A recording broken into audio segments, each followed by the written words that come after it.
Thank you for joining me today on the Garbage Bag Girl podcast. This podcast is about all of us.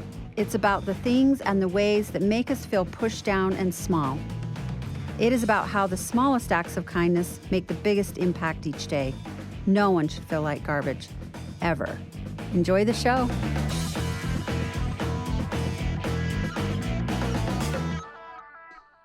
Hi, this is Celeste, author of Garbage Bag Girl. Welcome to the Garbage Bag Girl podcast. So this is super exciting because I know I say that every time, but this is super exciting. As you've probably, let me try that again. Okay. As you remember, I recorded a podcast with Coach Shanna, who is joining me again today, which is why I'm so excited because I love her so much and her awesome messages. But we recorded the Healthy Adult podcast because it was addressing one of the questions that I get asked, which is how did you manage your mental health while you wrote the book?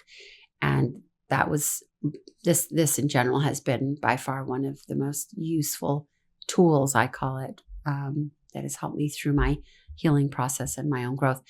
And after the podcast, I received so many texts and comments and even in person with family and friends about wanting to know more about this. And so I reached out to Shanna, Coach Shanna, to you. She's Shanna to me. And we talked about doing a series about the healthy adult because there's so much packed into it. There's a lot to it. There's a lot behind the meaning. And so the next 3 podcasts we're going to do are around really breaking down what she refers to as the phases, the child, the teen, and the adult phases. And so today we're going to address the child phase, but welcome back. And I'm so excited that you would do this with me. Thanks for having me back. This is so exciting. It's so important. This is huge. Yeah. That first podcast that we did together was very powerful for me also. And I'm glad to hear it's really touching people's lives. And that's what this work is for. So I'm excited to be here again. Yeah. People have mainly said to me, well, one, like, oh, I didn't know you did it. And that was so meaningful for you. So we've talked about that. But the other is there really something so simple? Because I always say it's not therapy, but it feels very therapeutic for me. And it's because I have a tool. And so that's what I keep getting asked is it really that easy that you can have it? Because I'm like, oh yeah, I just recall talking to 7-year-old Celeste. I'm like, hey, how you doing? And you tell me, how about you talk back to her? And so now I'm trying to really do that. So for me, it's becoming more normal and it's all becoming more normalized. And I really want to bring people into that conversation about normalizing their own health. Yeah. Yeah. Yeah, this is great. These are what we're going to be talking about is simplified tools that you can apply with yourself every day. And it's simple. So take us through the first phase. So for those of you, if you haven't had a chance to listen to that first podcast, this is kind of what we touched on. These phases, also known as the adult chair model. The first phase is our child phase. The second phase is the adolescent phase. And the third phase is the adult phase. And the adult is the healthiest adult. Emotionally, our highest self. It's who we're in aligned. It's who we're here to be. So that's where we're headed with this. Okay. The child phase is ages 0 to 6. Okay. Adolescent is 7 to 24. Around 7 to 24, depending on the individual. And then 25 and older is our adult. And that's when science says that our brain is fully developed is around the age of 25. Okay. Okay. So going back to the child phase, excuse me, 0 to 6 years old, 0 meaning in utero. Yeah. Okay. So before we're ever born, we have an environment around us. Is there arguing? Is there contention going on? Was mommy's tummy being touched or sang to, talked to, a part of everyday conversation in the home, right? Whatever the vibration was, whether it being contentious or peaceful, we're picking up on those vibrations in our little nervous systems. in mommy's tummy. And we're starting to create belief systems by frequency and vibration. Now, once we're born into an environment, again, what's the environment like? Are we being held? Are we being sang to? Is our needs being attended to? Is mom setting me down in the kitchen on the floor to cook dinner and take care of other things? I cry trying to get my needs met, and they're not getting met, right? So then I start thinking to myself, or I could start thinking to myself, am I not lovable? Am I not enough? Why am I not being tended to? Or what if I'm being laid in the crib at night to break patterns, right? To teach us how to integrate into society. Well, these ways are creating limiting beliefs for us and thoughts that it literally is the foundation, the navigational system for our adult selves. Yeah. Only we oddly wouldn't even know that's what we're doing. We're just too young. But interesting story. I was talking to my brother-in-law and sister over the weekend about this, and my partner Shane brought up his little girl, and I was talking about how you have taught me that things and emotions and all this starts in utero. And he said it's really fascinating because my youngest daughter, my wife at the time, listened to a certain band the entire time she was pregnant. It soothed her. It didn't, the type of music wouldn't soothe all people, but it soothed the mother. And fast forward, when his youngest daughter was born and she would be colicky and freaking out, he would turn on that band, and it was the only thing that would calm her. Fascinating. She had to have, had this natural knowing and recollection of that happening. She felt the calm she felt in mom. And he said we would always giggle because it would literally be the only thing, and people would, make jokes because it's loud. It's loud rock music. And they would say, how in the world could that possibly calm her? But he would be like, watch. And it's because of that. Now I know. Yes. It's because she had obviously had a comfort in the womb, and that brought her back to that comfort, which is so fascinating. It's so fascinating. What a great example. There's a familiarity there for her, for that baby. That's what I was looking for. Yeah. That's awesome. Yeah. My wife also has been pregnant when she was pregnant with two of her kids. One was raised differently than the other one. And you can tell today by their choices, their anxiety levels, and how they handle things, what she was going through during each pregnancy. And it makes a big difference. That makes me have so many questions about the adult phase and guilt. Like, it's because I always tell people mom guilt is the worst guilt, because you can watch your kids do certain things and you can take pride thinking, oh, maybe I influenced that. But then you can watch them do certain things and you don't take pride thinking, oh, maybe I also influenced that. But so you, as a mom, you have this trying to heal and understand and work with your adult children all the time, but there's still the you learning now in your adult chair, as you would call it, based on the age, right? Of trying to understand how I felt and carried all the things in my phases with me. And now I'm trying to raise this person. And how does that translate? And there's just so much. There's so much to it. So I hope in the adult phase, we talk about that. Oh, yes, we can. 2 podcasts from now. Right now, we're going to focus on the child. Right? This is so great. Yes, I cannot wait to go into that with us here. Yeah. So going back to the child phase, I have a few notes I wanted to write down here. The child phase is also known as our inner child. We're hearing a lot about doing our inner child work now. Well, a lot of this goes back to when we were children, from 0 to 6 years old, right? This is also the phase for deep vulnerability. This is where true feelings and needs are created, is in our child phase. Excuse me. It's also where the wounding is created. There are traumas that happen, but there's also wounds that happen in our childhood, and then they can start to add on to each other. And we're going to go into that a little bit later on. But wounding, there's a lot of wounding that happens. Abandonment, neglect, just organically, naturally, just trying to live and raise families and just trying to be the best that we can. Yeah. We have wounds, right? When we're in touch, this is really important. When we're in touch with our inner child, this is where we can find creativity, spontaneity,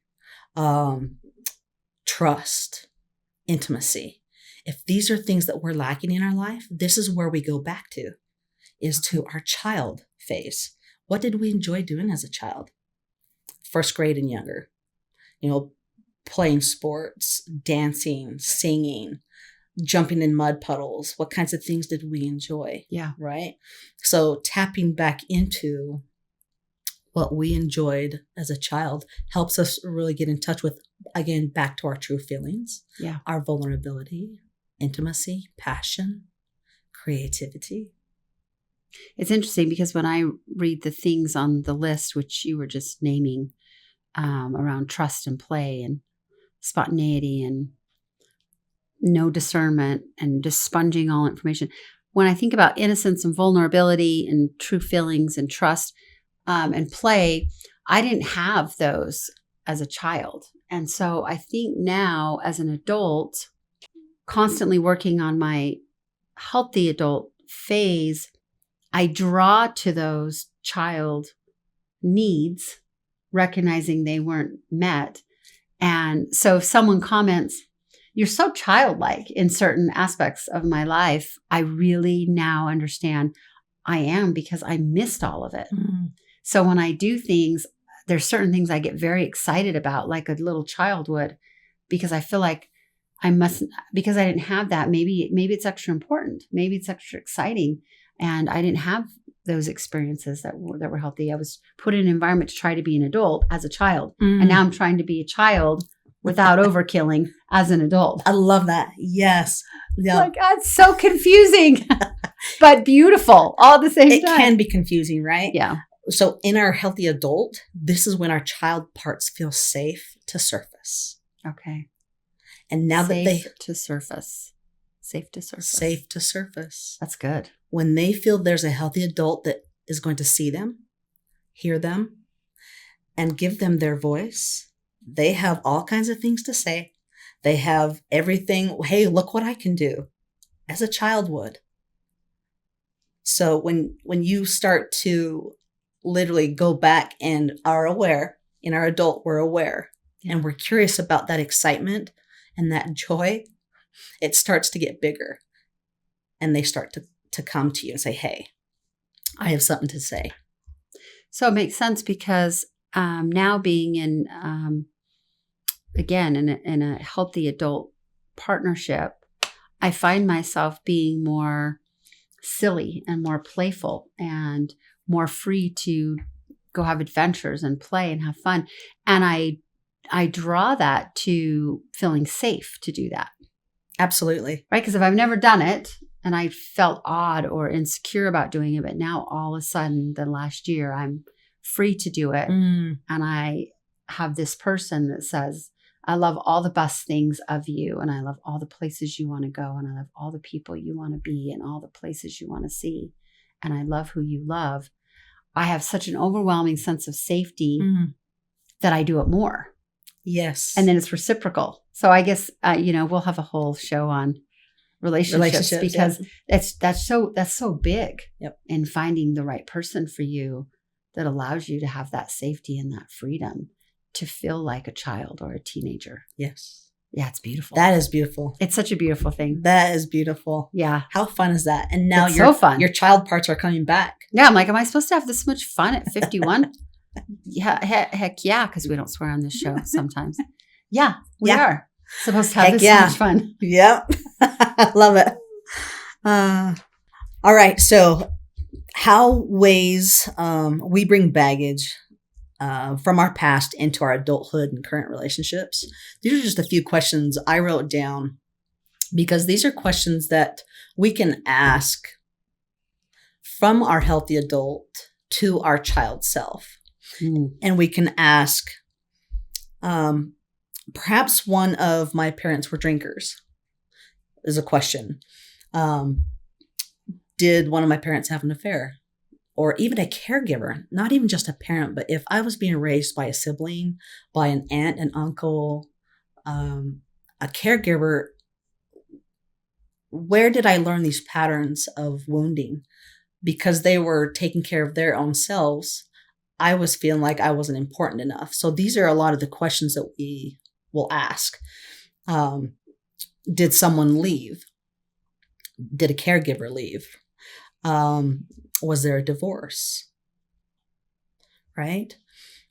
Were you allowed, or I like to make them I statements when we're doing our own work.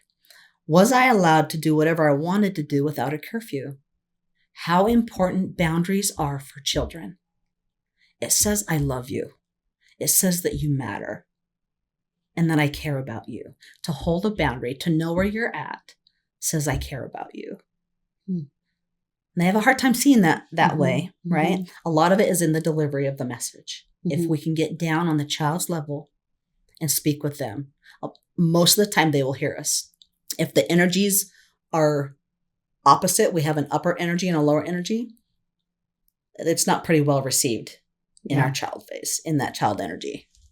So if we can get down and teach them what boundaries are from a young age, it's because I care about you. You matter to me. You're special to me. Yeah. I would like you to be home at this time. Yeah. Okay. I understand. Yeah. It feels less authoritarian. It reminds me of my 5-year-old grandson. I love to speak to him right at his face level, because an adult, that's more natural. We sit down in this chair. We're same size enough-ish, right? That's less dramatic. Yeah. But with him, if he's sitting at my dining room table, that's fine. But if I'm walking into a room, I also naturally want to, you point down. You naturally have kind of, I'm getting ready to address you, as opposed to take the time, Celeste, kneel down. You're not addressing him. You're having a conversation with him. And his whole demeanor shifts the moment I don't run into the room. And it's overbearing. Absolutely. Even if my intention is not that, it still is. He's still little. And he has kind of what does grandma have to say? As opposed to when I, bring it down. Yes. Like, what we do is so loud that what we say is not heard. It's so important. We should say that quote again. What we do is so loud that what we say cannot be heard. That's so good. That's so good. That's so important. It's so important. And you said to yourself, it makes the difference when you go in at his level, because you're doing it. You're not saying it. Yeah. You're doing it. That's so good. The curfew and the boundaries. I think that's really hard sometimes for parents to get their head around, unless you're the do as I say parent.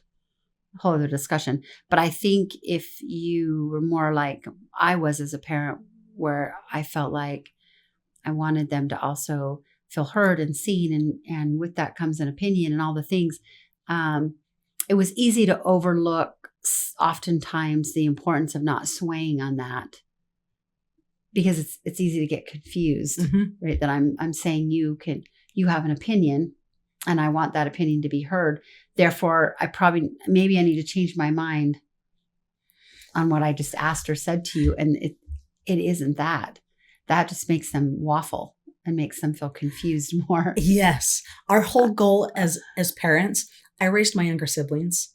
And I've raised a whole family already. And what the kids really want is their choice, their voice to be heard, to be seen, right? As caregivers, our goal, or parents, our goal is to reflect who they are here to be. Yeah. If they're making choices, we reflect back to them and say, this is what I heard you say. Is that correct?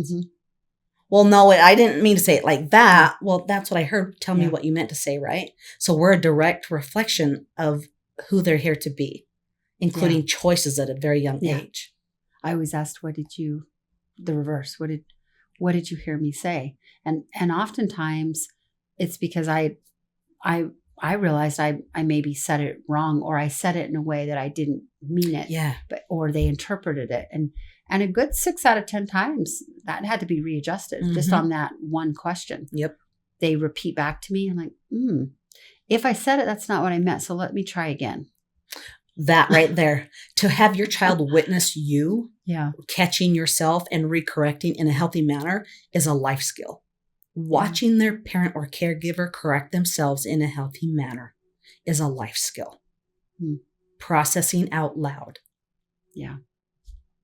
It's okay to be wrong. It is okay to be wrong. And it's okay to watch your caregiver or your child watch you correct yourself and process. And no, that's not what I meant to say. This is what I meant to say. Yeah. So healthy. And you give them permission to do the same.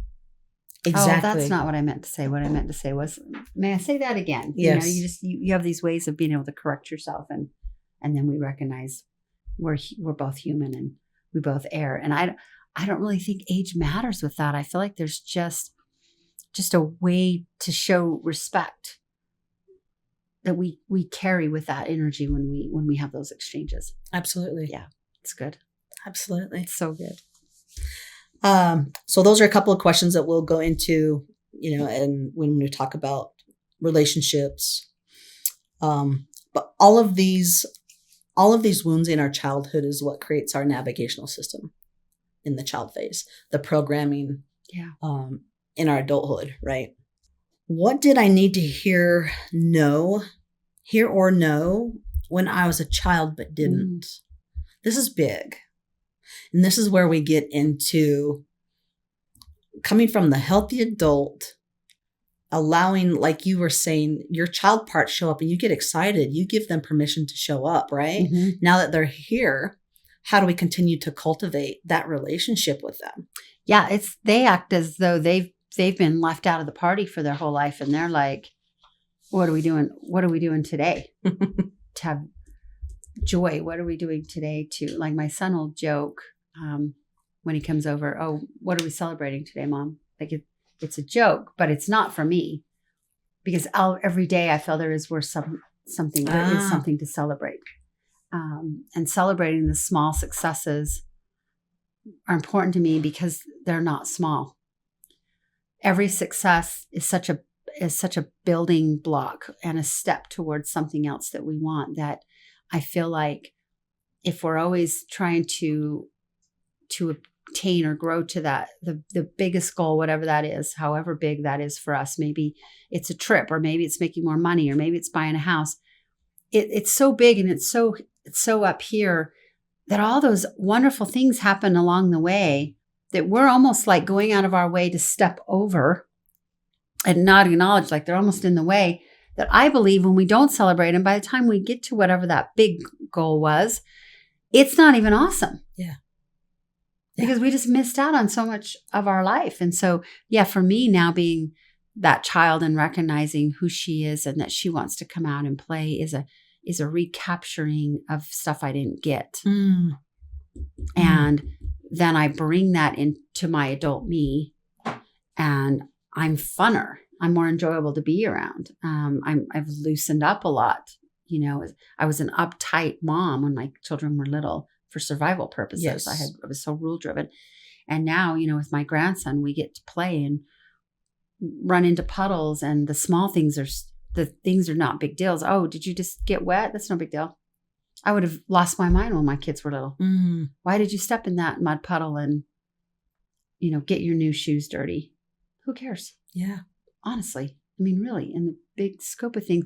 Well, who cares? Because as a parent, I'm inconvenienced and I need to fix something because now I have all this other stuff on my list. So there is part of that, right? With my grandson, I don't have all those responsibilities, but I think it's more about the difference in seeing myself and how I feel and how my body like adjusts and reacts to things. That's big. That's a big awareness, knowing how you're feeling in your body.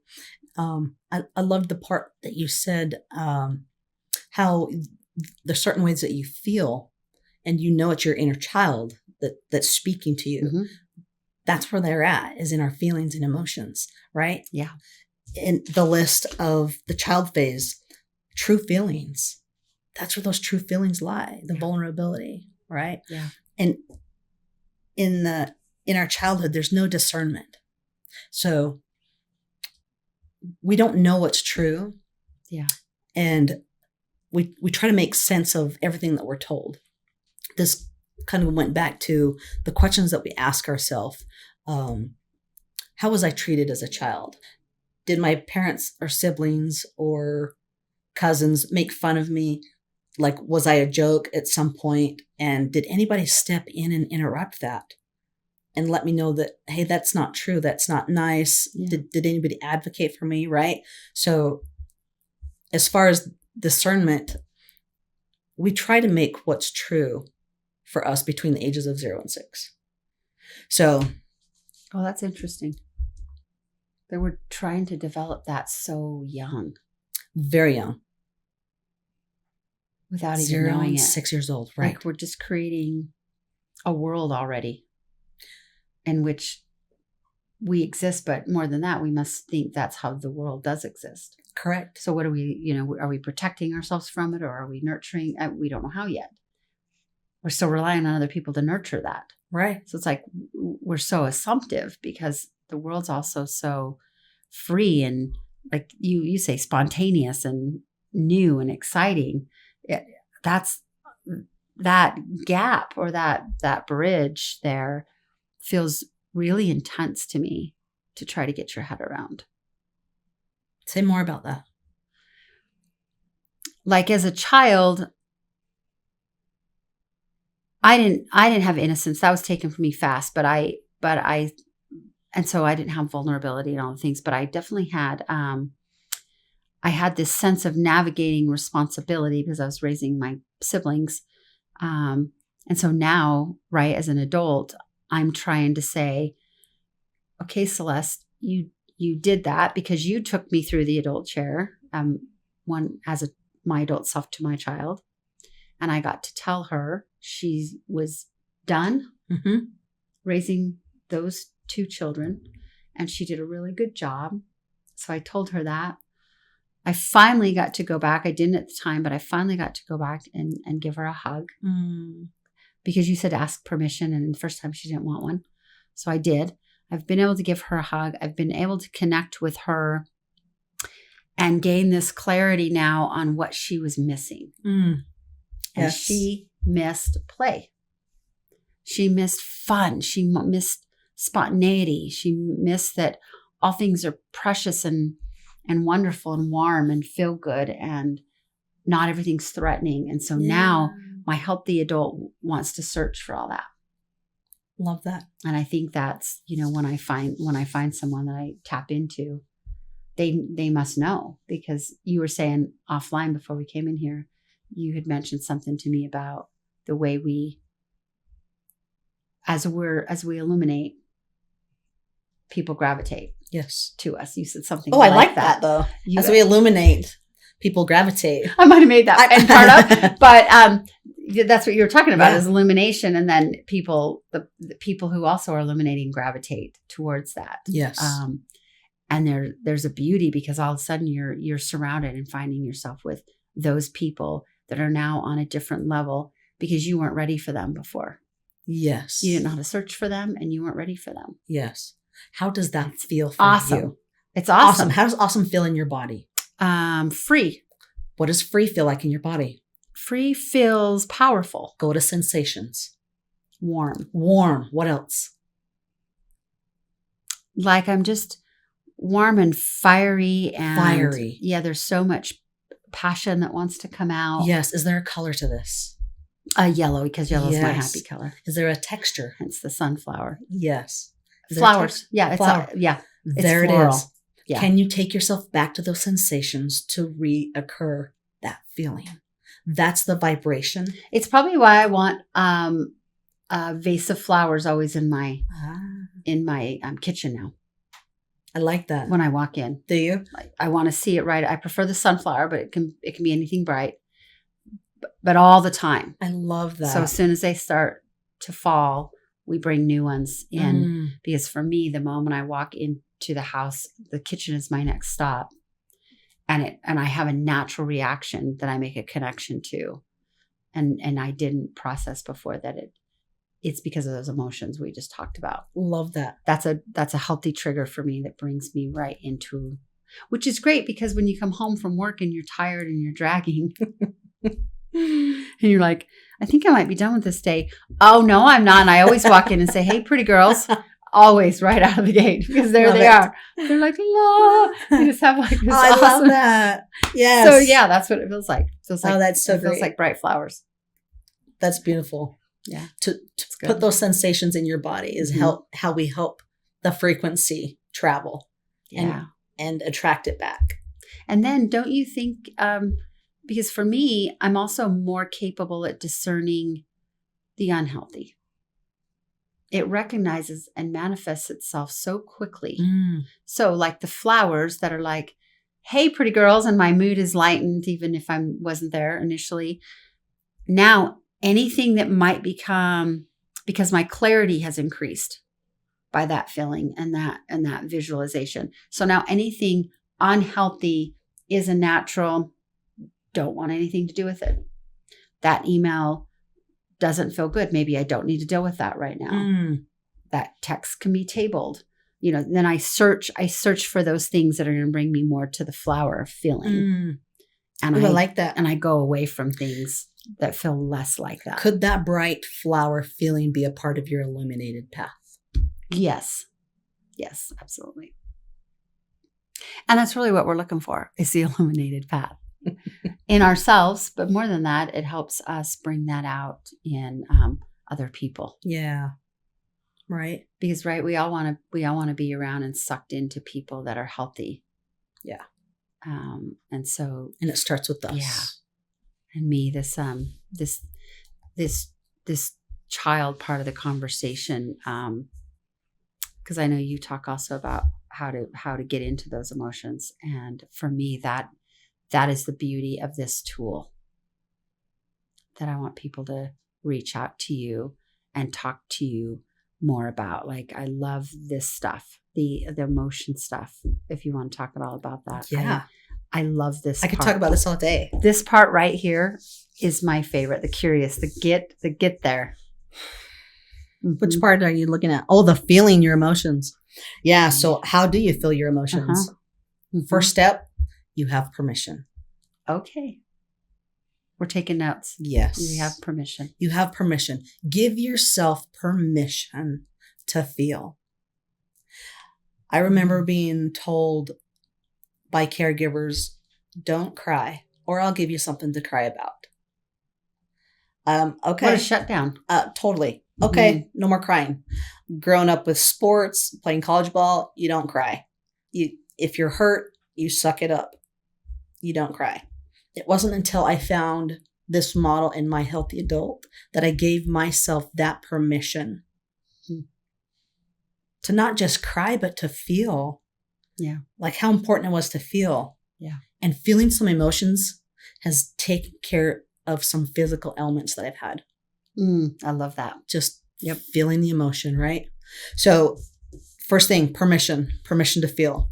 Get curious about what's going on inside of you. You have sensations happening, aches, pains, tensions, tinglies, any other feeling of sensation in your body. These are feelings and emotions that are trying to communicate to us, right? So we get curious about it, okay? If you don't know the emotion, it's okay. We don't have to know the emotion. We just feel the sensation that's coming up. Okay. If you're curious about knowing what it is, you can. There's emotion wheels you can find on Google and Pinterest that will identify all these emotions that are out there. There's so many, hundreds, maybe not hundreds, but maybe up to 100 different kinds of emotions that you can put a name on if you need to know. Okay. Then we allow the emotions to flow through us. Okay. If emotions are coming from true feelings and emotions are coming from our child phase, this is vulnerable. Yeah. And you want to create a safe space for you, even if it's by yourself in the bathroom at work. Step aside. If you have something that you're feeling, go feel it. Yeah. So emotions are simply energy in motion.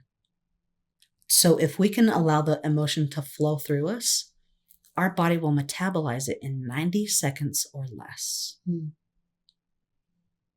There's data now on this. They have found that an emotion can last less than 90 seconds when felt. It's our stories and our assumptions in our minds that keeps it stuck and then can lead to depression. Yeah. By ruminating thoughts, keeping our thoughts stuck. Yeah. A lot of anxiety in the body. I will ask people, how do you know you have anxiety? I've asked myself this. I feel like I'm having some anxiety. How do we know? Well, what's the physical sensations that you're having? Yeah. Heavy chest, fast breathing, pale, sweaty. These are physical ailments, right? Yeah. So in the adult chair model, what we say about anxiety, it's a physical manifestation of an unfelt emotion. When you can sit and feel that emotion, the anxiety tends to go away. And then if we can sit in our healthy adult and allow it to show up, it's safe enough to show up. We'll breathe and let it flow. I've sat on the side of the road and ugly cried, feeling some intensity, emotion. I don't know what it was.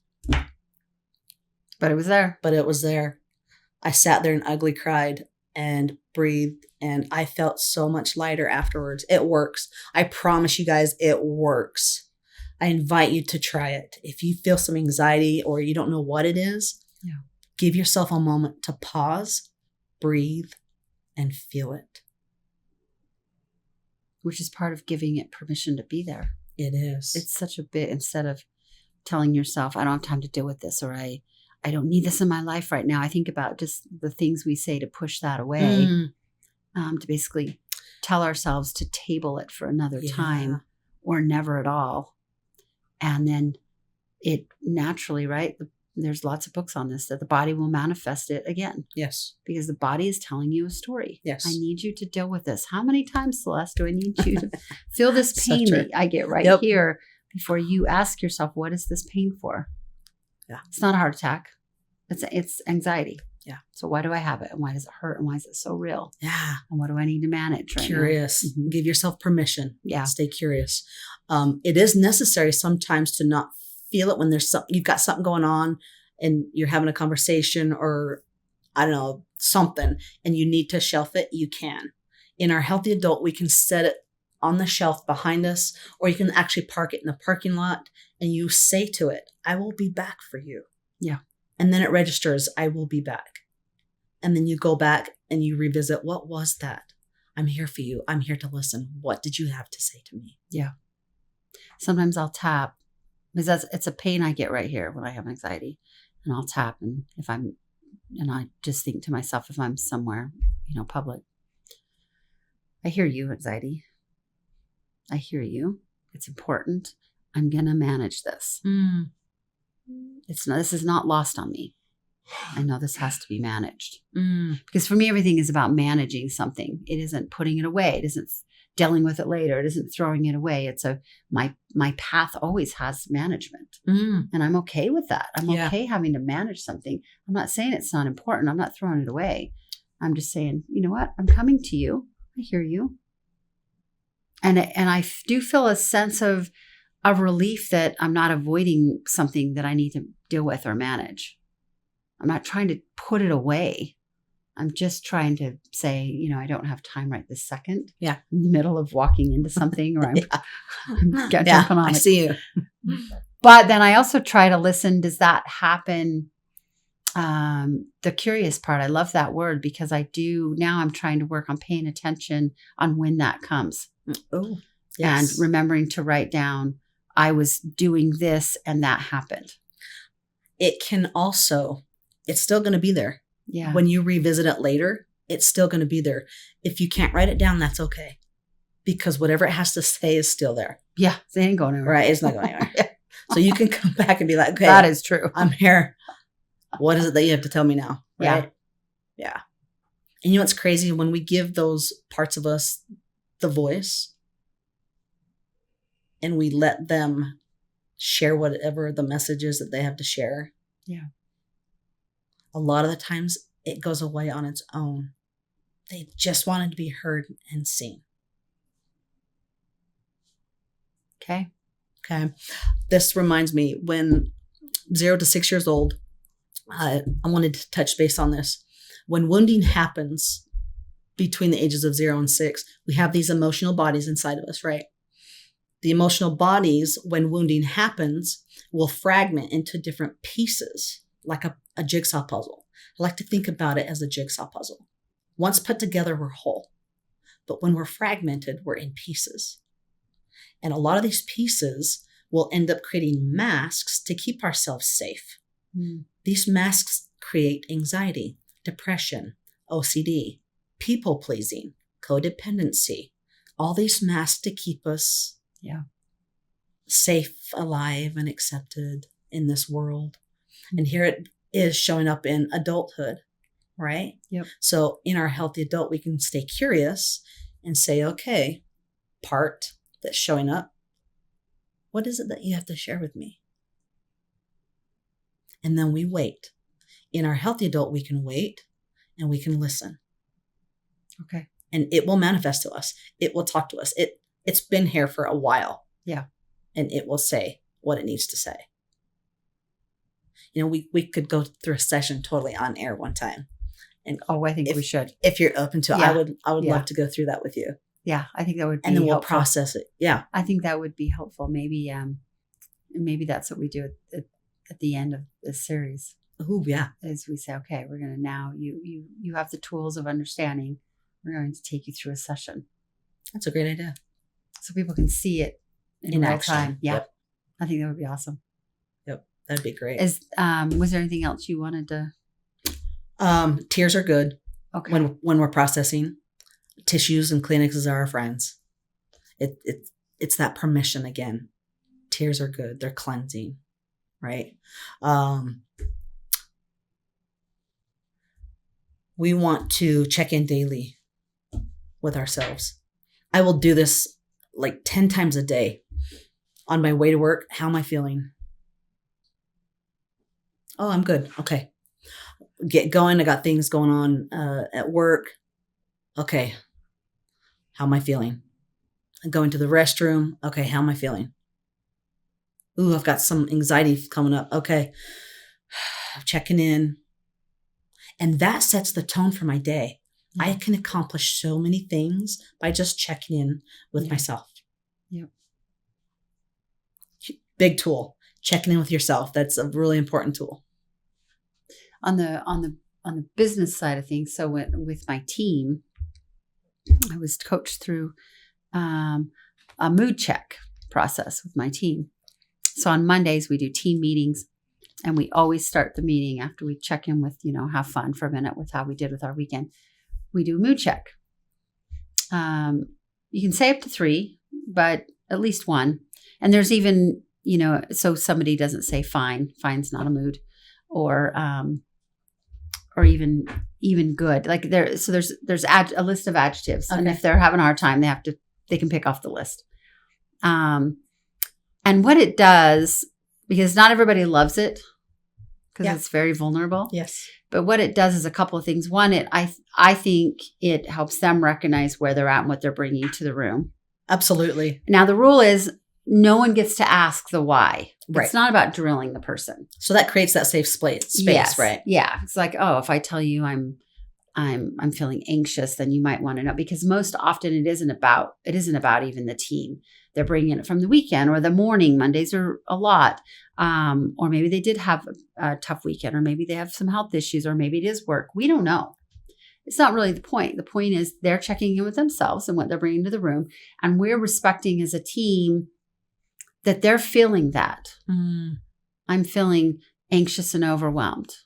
Okay.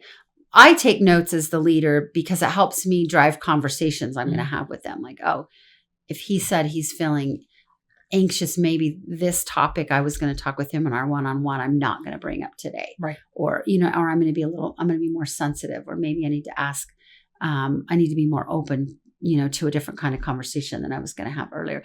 But by the time we go around the 7 of us, there is a different vibe than the Monday morning stress, because everybody's kind of like, also threw it out there. But it is about what you're saying. It's about that check-in with yourself that I don't think people are giving themselves permission. So I almost want to be the one to say, you have permission to check in with yourself right now. We're taking this time for you to do that. Saying it out loud. Mm-hmm. I love that. I love that you created that space for your team. Yeah. And then they get to be witnessed on how they feel and not questioned. Yeah. Like, what a great place to feel safe. Yeah. And it's just, thank you for sharing. Okay. Who wants to go next? And anybody can pop up. It's not you don't get forced at the time because maybe you're not ready. Love that. It really, for me, it's changed the dynamic of how the team meeting starts. When we all check in. So I love that. I'm a big fan of the check-in. That was our final tool, is just checking in daily. Okay. Well, I can't wait next time to dive into the teen. The adolescent. The adolescent, I always call that. Or the teen phase. That's complicated. It can be, because it goes all the way up to 24. Yeah. And your brain, again, is still developing. So I'm really excited to get into that. But we are putting on the podcast Coach Shanna's website and how to get in touch with her.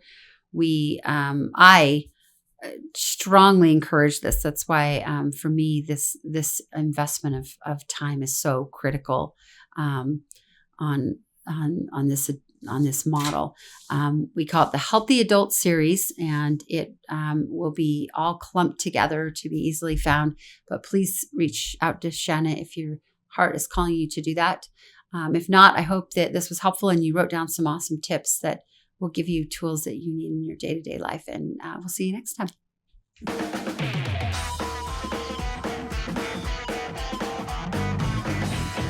Thank you for joining me today on the Garbage Bag Girl podcast.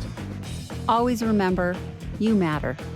Please subscribe and share this podcast, and visit CelesteEdmonds.com to join my mailing list.